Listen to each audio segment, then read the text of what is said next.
Ah, le théorème de Pythagore. On le connaît tous. Sauf que l'histoire qu'on nous raconte est un peu incomplète.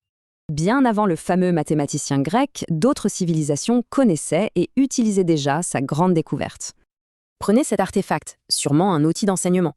Il est rempli d'exemples de la formule a carré plus b carré égale c carré. Elle date de 1770 avant Jésus-Christ, soit plus de 1000 ans avant la naissance de Pythagore. En fait, à la base, ce n'était pas juste une histoire de longueur, mais bien une question d'air, de surface physique. Et cette preuve visuelle est juste géniale. Elle montre la relation de façon très intuitive, sans la moindre équation. Le théorème semble limité, c'est vrai, mais en réalité, c'est le cas particulier d'une règle bien plus vaste. À droite, la loi des cosinus. Elle s'applique à tous les triangles. Notez ce terme en plus à la fin. Et voilà l'astuce. À 90 degrés, ce terme supplémentaire disparaît et on retrouve notre bon vieux théorème.